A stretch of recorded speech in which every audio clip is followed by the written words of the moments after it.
자, 봅시다. 인문예술 4번 지문. 자, 들어가자. 자, 전통 철학에서 이미지는 이렇게 시작돼. 일단 뭐 전통 철학이라고 나오는데, 전통 철학이라고 나오는데, 일단 뭐 저번 시간에도 봤지만 전통 나와 있잖아. 전통 나와 있으면 무조건 뭐 있다고? 옛날 거 있으면 무조건 뭐가 있다. 무조건 요즘 게 있는 것이고, 최근 게 있는 것이고, 둘은 같은 것이다, 다른 것이다. 무조건 다르다. 그렇지. 둘의 차이점 항상 생각해야 돼. 전통 뭐식이 나왔으면 무조건 최근 게 있고, 둘은 무조건 다르고 차이점이 있다. 이거 머릿속에 기본적으로 세팅이 돼 있어야 돼. 자, 옛날 철학에서 이미지는, 우리 이미지 다른 말로 뭔데?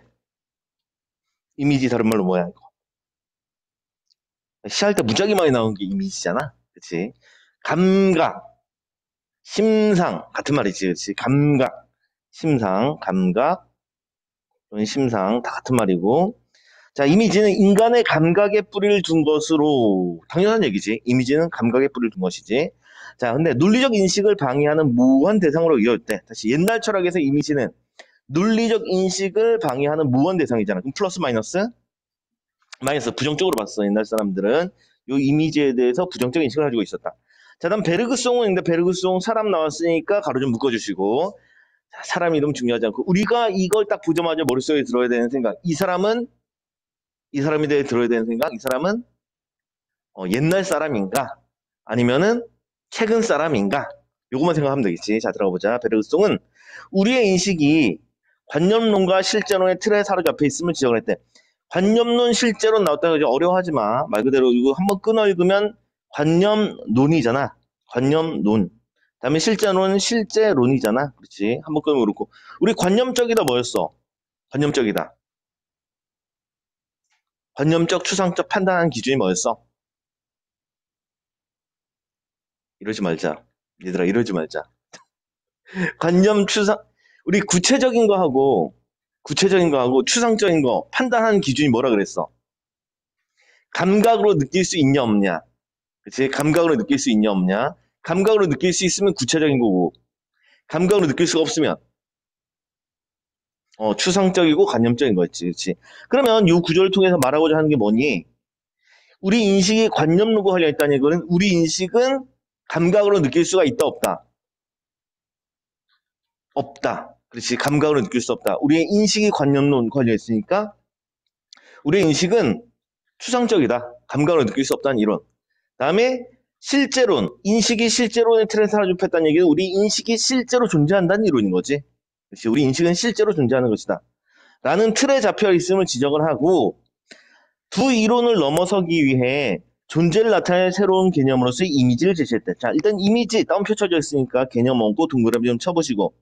자, 이 이미지에 대한 설명을 보니까 뭐라고 나와 있냐면 존재를 나타낼 새로운 개념으로 이미지를 제시했다고 했잖아. 일단 딱 여러분들 이거 읽어봤을 때 이 느낌상 이미지에 대해서 이 베르그송이라는 사람은 플러스야 마이너스야? 긍정적 부정적? 존재를 나타낼 새로운 개념이라 했잖아. 기존 개념이 아니지, 그치? 새로운 개념이니까 이 사람은 이미지에 대해서 긍정적인 입장인 것이고 옛날 사람이 아니라 이 사람은 최근 사람이다. 다른 사람이다. 베르그송은 세상에 존재하는 모든 물질이 각기 무한한 이미지들의 총합으로 이루어졌다고 봤대. 다시 세상에 존재하는 모든 물질들이 있어. 근데 각각 얘들이 각기 무한한 이미지들의 총합으로 이루어진 거야. 머릿속에 그려봐. 어떤 사물이 있어. 어떤 사물이 있어. 이거 물건이야. 이건 물건이야. 이거 사물이야. 사물인데 얘가 무한한 이미지의 총합으로 이루어졌잖아. 무한한 이미지. 그러니까 예를 들어서 이런 수많은 이미지들이 있는 거지. 이런 이미지들, 무한한 이미지들의 총합으로 이루어졌다는 얘기야. 여기까지 되겠지? 어렵지 않지? 그대로니까. 자, 제가 쓰면 계속 읽어 나갑시다.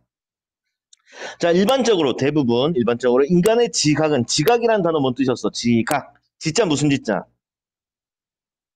알지자. 각은 감각 얘기하는 거지. 감각을 통해 아는 게 지각이야. 감각을 통해 아는 거. 감각을 통해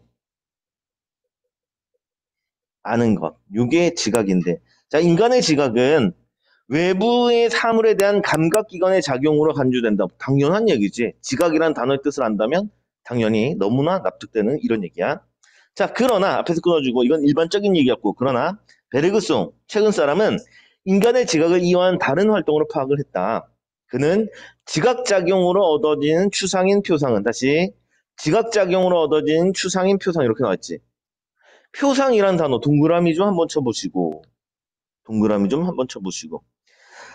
이 표상 이거 나갈 때 뭐 좀 특이하지 않았어? 안 특이했나? 우리 표상이란 단어 문학하면서 정말 많이 나오지. 그리고 여러분들 뭐 기출문제 풀다가 해결의 변증법 이런 거 봤을 때도 표상 같은 거 좀 봤을 테고, 그치? 표상 정말 많이 나오거든. 이철 선생님 수업 때 이제 표상의 개념을 뭘로 했냐면 이렇게 알려줬어. 표상이란 어떤 건데, 어떤 추상적인 것을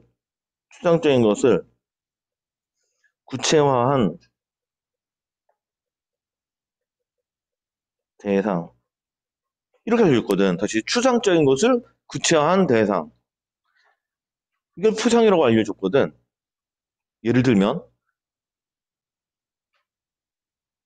평화 보여 안 보여? 평화 안 보여. 평화 안 보여. 비둘기 보여 안 보여? 보여. 그렇지. 그래서 평화 같은 건 되게 추상적인 건데 비둘기 이런 건 너무나 구체화돼 있단 말이야.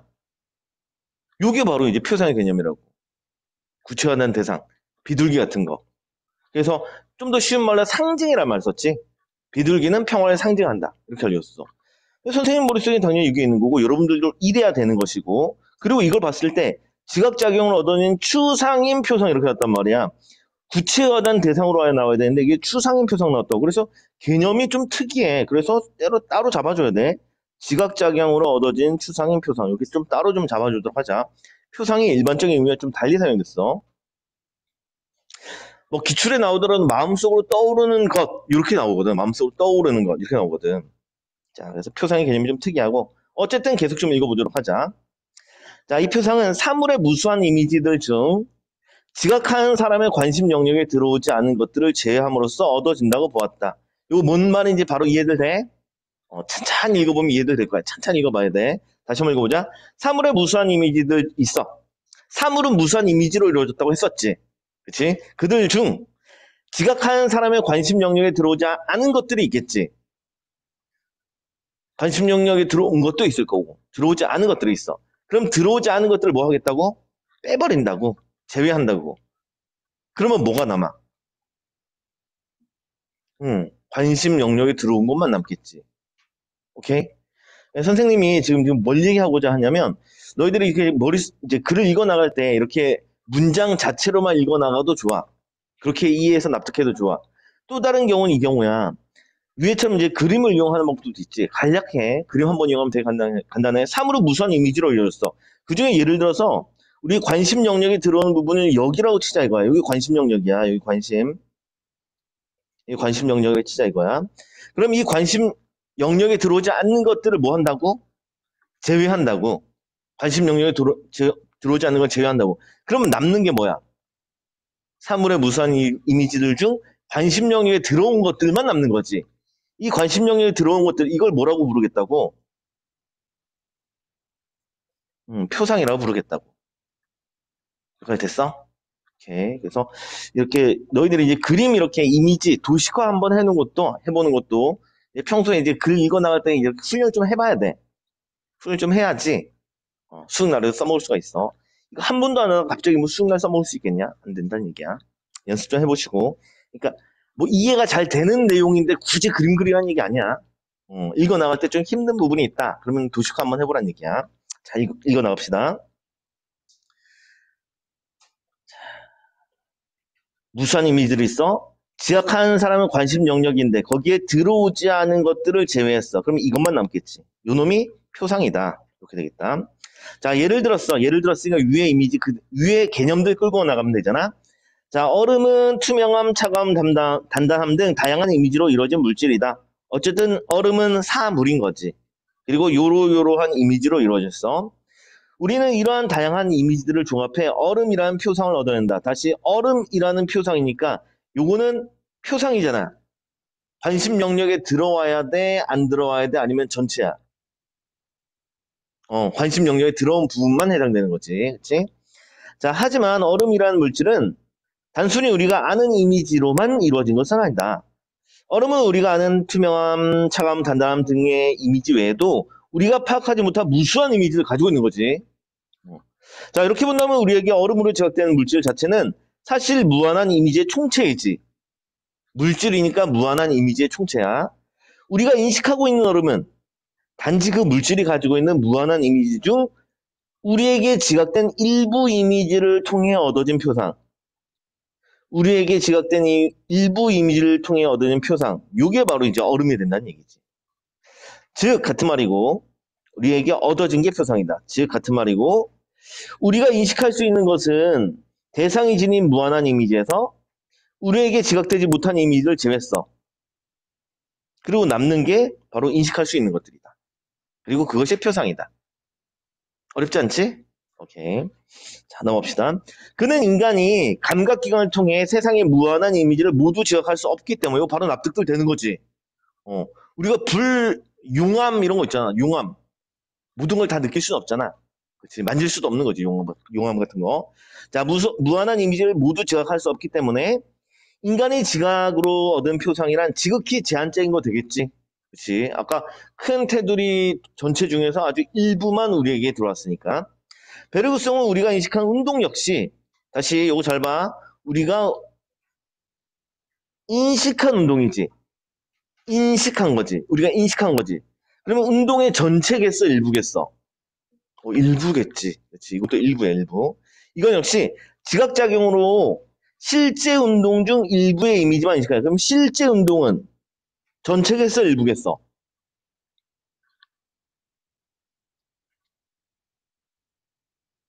역시 실제 운동 중의 일부의 이미지만 인식한 것이 우리 인식한 운동이잖아. 그치? 그러면 실제 운동은 전체야, 일부야? 전체가 돼야 되는 거지, 그치? 그러니까 아까 그림으로 돌아가 보자면 이게 실제 운동이라면 우리가 인식한 운동은 요 부분만 해당된다는 얘기지. 요 얘기지. 똑같은 얘기지. 자, 그래서 우리가 인식한 운동 역시 지각작용으로 실제 운동 중 일부의 이미지만 인식할 재구성한 결과에 불과한 것으로 보고 이런 점을 전형적으로 보여주는 것이 영화라고 생각했대. 일부만 인식해서 재구성한 것이 영화이다. 즉 영화는 뭐와 연관이 있다? 여기와 연관이 있다는 얘기지. 전체 중에서 우리가 인식한 것만 일부만 떼낸 거야. 요 놈이 영화네. 자, 그는 영화가 그 자체로 움직이지 않는 단편적인 이미지들을 연속적인 것처럼 보이도록 환영을 만들어내는 것이다. 다시 자체로는 움직이지 않는 단편적인 이미지야. 근데 그것을 연속적인 것처럼 보이도록 환영을 만들어내는 거래. 너희들 이거 딱 읽자마자 바로 납득됐어? 어, 어, 쌤이랑 세대를 같이 하는구나. 이게 납득이 안 되는 게 여러분들이 일반적이야. 왜 그러냐면 여러분들이 아는 영화는 뭔데?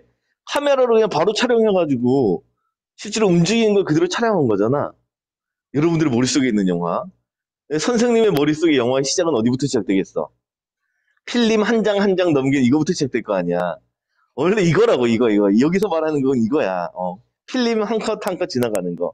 원래는 움직이지 않는 단편적인 이미지잖아. 근데 이거 빠르게 쏙쏙쏙 지나가니까, 연속적인 것처럼 보이도록 환영을 만들어내는 것이고.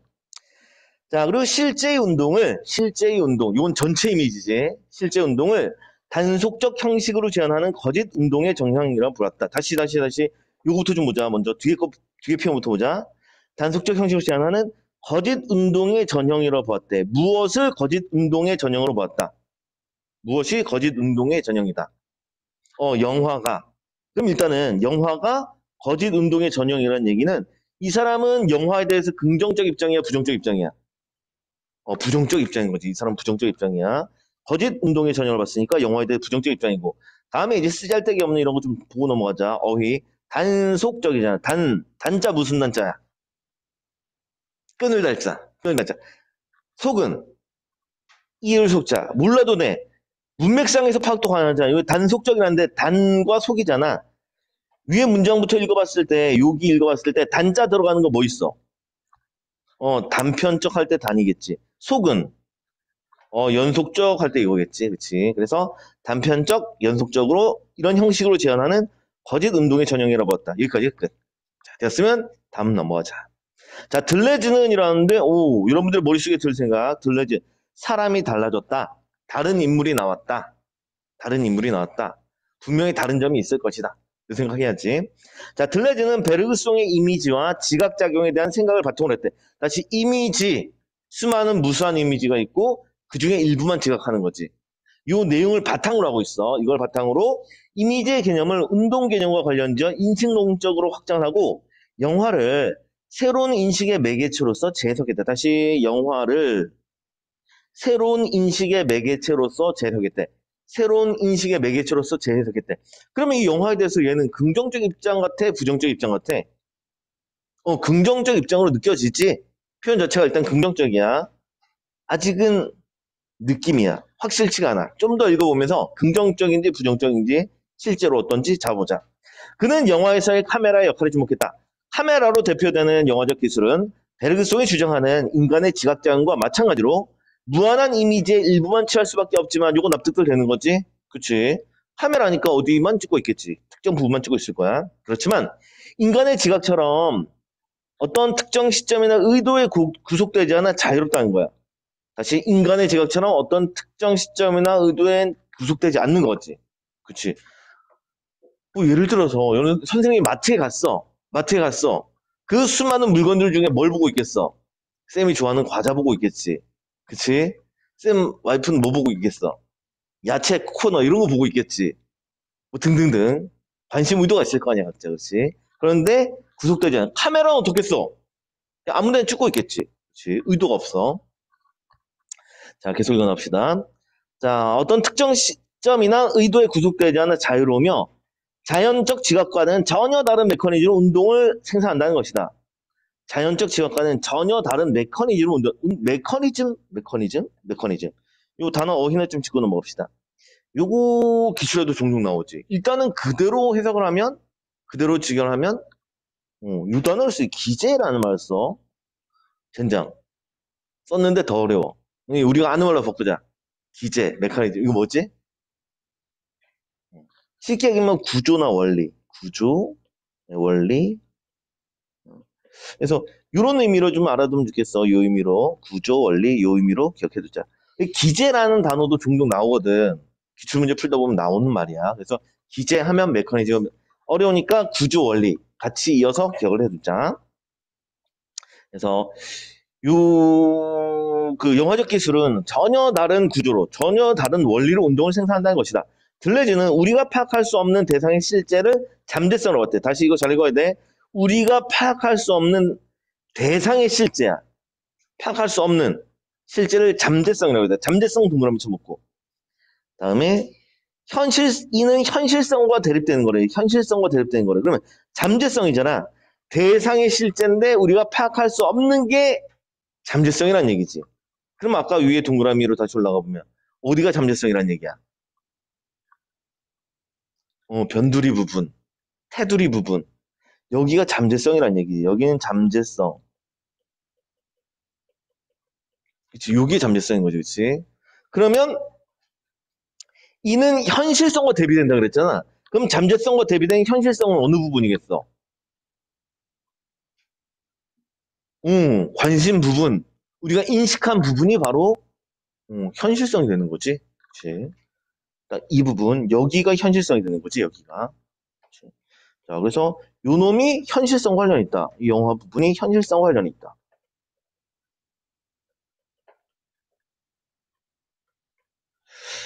자, 됐으면 계속 좀 읽어봅시다. 계속 읽자. 자, 우리가 파악할 수 없는 대상의 실제를 잠재성으로 보고 이건 현실성과 대립되는 것이다. 영화는 스크린을 통해 이미지의 움직임을 보여줌으로써 시각적 조건에 관계없는 운동의 이미지를 보여준다. 예를 들어 선생님 여기 앉아있어. 그럼 딱 지금 선생님 시야에 보이는 것만 보고 있겠지. 그치? 근데 카메라는 움직일 수가 있으니까 구속되지가 않아. 자, 카메라 자체가 움직일 수 있기 때문에 운동의 흐름이 더 이상 제한된 시각, 여기에 고정되지 않고 나타난다.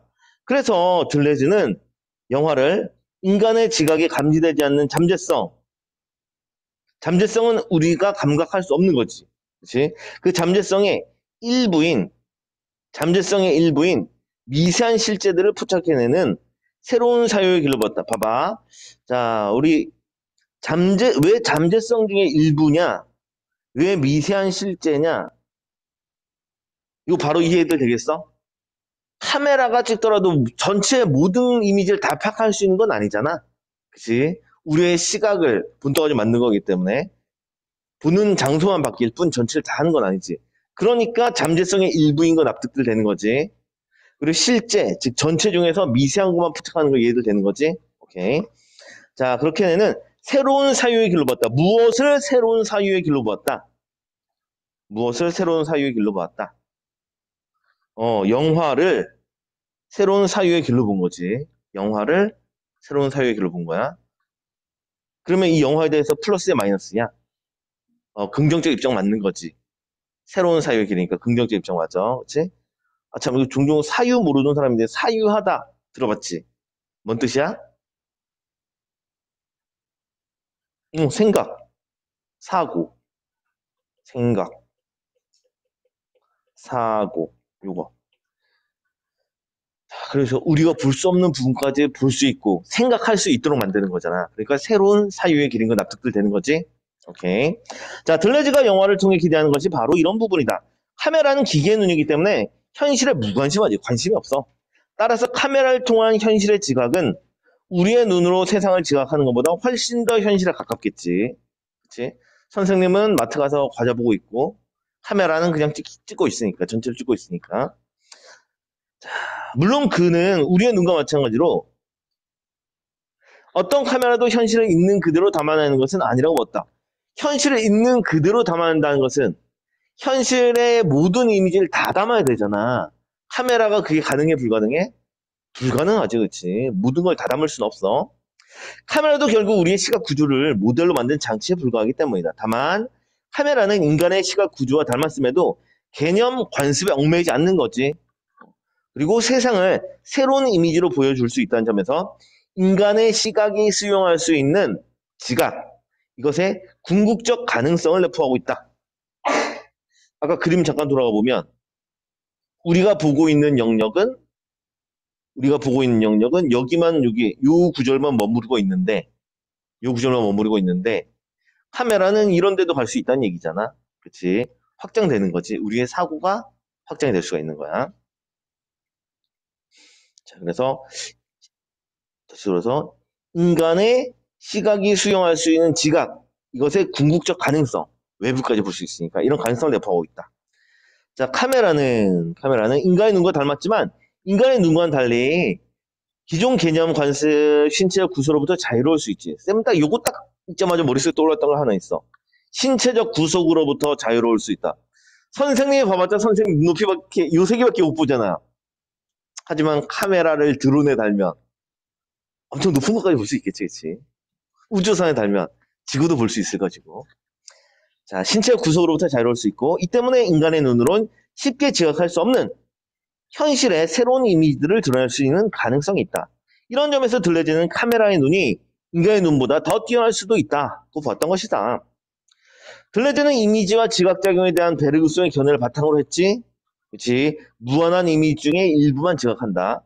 그런 베르그송의 견해를 바탕으로 영화가 인간의 눈이 아닌 카메라라는 기계의 눈에 담긴 지각을 바탕으로 한다는 점을 포착을 했다.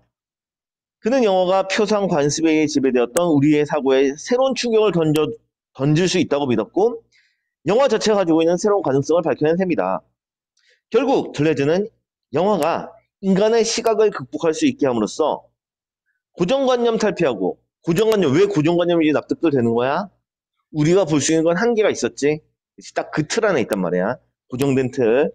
아까 여기 틀 안에서만 고정돼 있었지. 그치? 자, 그래서 이 고정관념을 탈피하고 새로운 사유, 새로운 생각을 창조할 수 있는 철학적 위상을 지닌 예술이라고 본 것이다. 이러면서 마무리가 되었다. 자, 됐으면 1번 들어가자. 자, 위클에 대한 설명인데 적절한 것 좀 찾아보도록 합시다. 자, 전통 철학의 장점을 세운 옛날 철학의 장점이 있다는 얘기가 있었어? 옛날 철학 장점 얘기 언급이 없지? 전통 철학 장점 없으니까 지우시고. 다음 2번. 표상에 대한 특정 인물의 견해는 나와 있어. 표상이란 어떤 것이다 나와 있어? 그렇지. 무수한 이미지들 중에서 우리의 관심 영역에 들어온 걸로 만들어진 거. 이게 표상이었지. 그럼 견해가 변화하는 과정 나왔어? 요게 없다. 변화 얘기 없다. 그렇지. 요거 지우시고. 다음 3번. 이미지와 지각에 대한 견해. 이거 이미지와 지각에 대한 견해 계속 나왔지. 이걸 바탕으로 영화에 대한 각기 다른 입장 설명했어? 그렇죠. 앞 사람은 영화에 대해서 긍정, 부정, 부정적. 나중 사람은 영화에 대해서 긍정적 이랬었지. 그래서 이거 맞다. 답은 3번. 넘어갑시다. 자, 2번 들어서 윗글의 내용과 일치하지 않는 것, 잘못된 것. 1번부터 보면 베르그송, 앞에 사람이지. 앞에 사람. 자, 앞에 사람은 우리에게 지각되는 대상이지. 대상의 일부만 지각이 되잖아. 그러니까 이 지각되는 대상은 물질이 가진 이미지의 일부에 한정되는 거 되겠어? 당연히 맞는 얘기지. 일부만 지각이 되니까. 다음 2번. 표상이 물질 자체가 다른 거 맞아?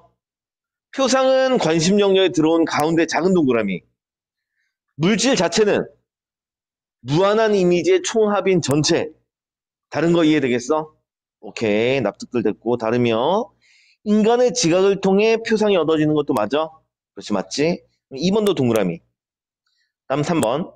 베르그숭은 얘는 앞 사람은 영화가 단속적 이미지를 연결해 실제 운동의 이미지 중 일부만 들어낸다. 실제 운동은 전체인데 그중에 일부만 들어낸다. 이것도 맞는 표현이 되겠네. 동그라미. 영화는 전체 중에 일부 부분, 즉 표상과 같은 부분이었으니까 적절하다. 자, 4번 넘어서 들레즈. 자, 들레즈는 실제 하지는 않으나 현실에서 존재할 수 있는 잠재성을 다시 실제하지는 않으나 현실에서 존재할 수 있는 잠재성. 잠재성 줄쳐보고 요 실제하지 않는 거야, 실제하는 거야? 실제하는 거지. 그렇지? 실제하지만 우리가 파악할 수 없는 부분이 잠재성이었지. 이해들 되는 거지? 잠깐 아까 그림물 되돌아. 이거 그림 하나로 다 풀려. 요건 사물은 사물이니까 물건이니까 실제를 하잖아.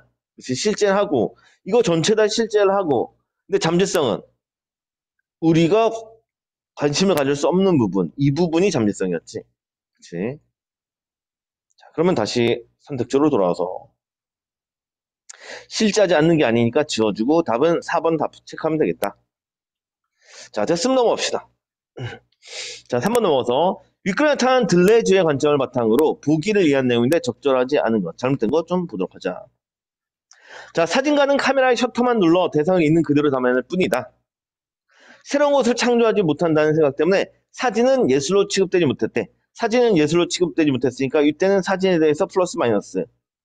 마이너스 부정적이다. 하지만 나왔으니까 바로 끊어주고 하지만 나왔다는 얘기는 뒤에 나오는 앙씨 아저씨 이름 전혀 중요하지 않고 이 아저씨는 하지만 뒤에 나왔으니까 사진에 대해서 긍정적 입장이겠어, 부정적 입장이겠어?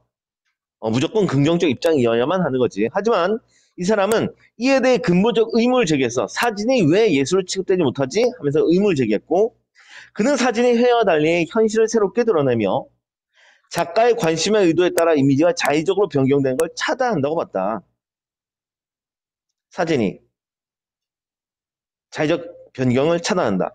회화에선 화가의 관점에 현실이 왜곡되고 제한될 수밖에 없었다. 요거 납득들 되지? 본 사람에 따라서 달라지니까. 회화는 화가가 무한한 이미지에 포착한 표상을 드러내는 셈이다. 다시 회화는 화가가 무한한 이미지에서 지각한 표상이 있겠지. 표상 작은 부분 있겠지. 요것을 그림으로 그려낸 거잖아. 표상, 머릿속에, 마음속에 있는 것을 그려낸 것이잖아. 이게 회화잖아. 그치? 자, 그래서 회화는 표상을 드러내는 셈이다. 납득들 됐다. 자, 이어서.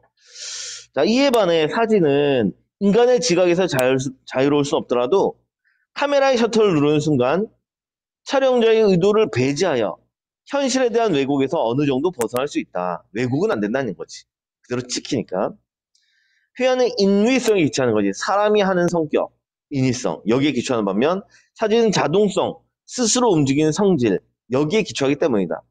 사람의 손을 탔느냐, 아니냐.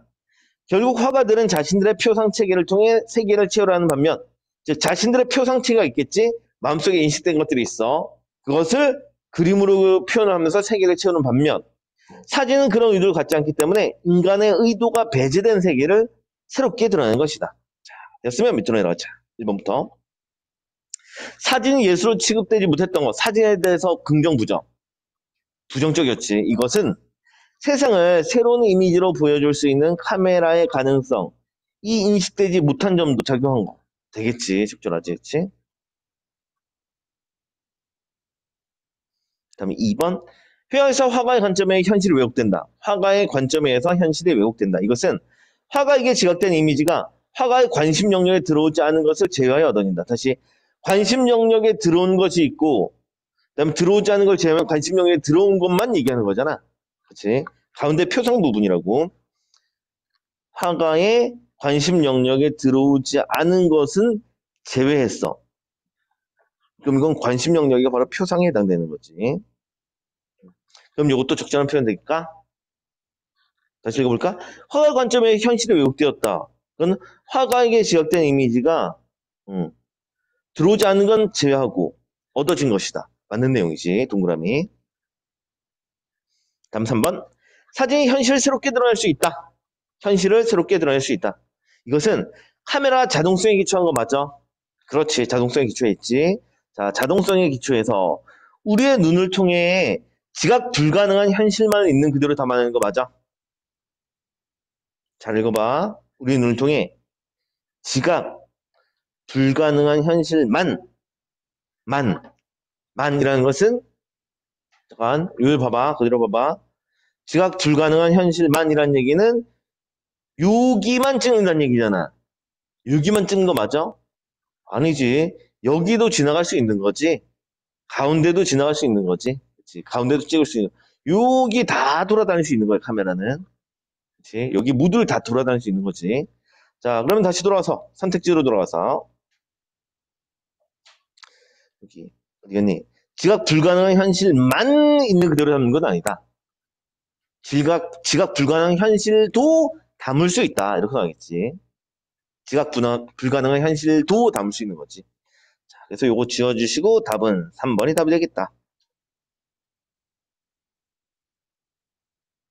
자, 다음 4번 문제 들어가자. 자, 이와 보기를 함께 읽고 추론한 내용인데 적절하지 않은 거, 잘못된 것 좀 보도록 하자. 자, 읽어볼게. 개념은 인간이 인식한 내용을 통해 개별적 대상을 추상화하는 보편성을 지닌다. 일단 개념이란 표현이 있고 개념 매일 중요하다 그렇게 얘기하는데 인간이 인식한 내용을 통해 개별적 대상을 추상화하는 보편성을 가지고 있대. 하지만 어떤 개념도 그 개념이 지시하는 현실의 사물 자체와 일치하지 않는다. 사물 자체와 일치하지 않는다. 왜 그러니? 대상의 개념은 대상의 실제 자체와는 다르다. 그 이유는 우리가 어떤 사물에 대해 갖는 개념이 그 사물의 일부만을 추상해서 만든 것에 불과하기 때문이다. 다시 개념이라는 것이 있는데 이것이 그 사물의 일부만 추상해서 만든 것이래. 사물의 일부를 추상했다. 사물의 일부를 추상했다. 이거 뭐 떠오르는 단어 있지 않아? 앞에? 표상이란 말과 같은 거지. 그치? 그러니까 아까 그림, 복사해야겠다. 다시 그리기 귀찮다. 이거 그대로 복사해보자. 복사하기. 어우, 좋아.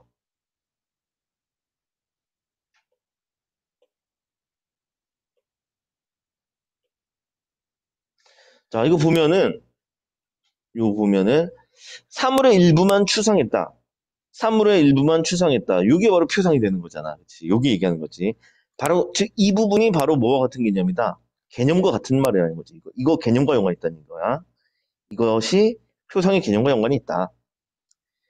자, 다음 칸트는 사물의 본래 모습을 물 자체라 지칭했대. 다시. 사물의 본래 모습을 물 자체라고 했지. 한 번 끊으면 물 자체잖아. 물은 뭐겠어? 사물. 물 자체는 사물 자체라는 말인 거지. 물 자체는 사물 자체. 본래 모습. 즉, 요놈이 바로 물 자체인 것이고.